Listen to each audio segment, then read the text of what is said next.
আমি যেভাবে আমার শাশুড়িকে জব্দ করি। বৌমা, এটা না তোমার বাপের বাড়ি না যে তোমার যেটা ইচ্ছা হবে তুমি সেটাই করবে। শাশুড়িমা, এটা তো আপনারও বাপের বাড়ি না যে আপনার যেটা ইচ্ছা হবে আপনি সেটাই করবেন। বৌমা, তুমি তো আমাকে দেখে কিছু শিখতে পারো, এক্ষুনি যাও গিয়ে আমার মতো এক হাত একটা ঘন্টা নিয়ে আসো। এক্সকিউজ মি শাশুড়িমা, আমি না একদমই কারোর কপি করতে পছন্দ করি না। বৌমা, কি খাচ্ছ?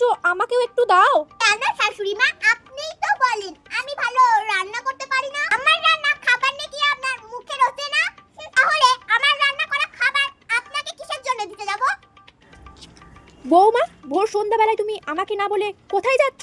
কেন শাশুড়িমা, আপনি যখন ভর দুপুর বেলায় আমার নামে লোকের বাড়িতে নিন্দা চর্চা করতে যান তখন কি আমাকে বলে যান? যান না তো তাহলে আমি আপনাকে কিসের জন্য বলে যাব? যত সব একবারে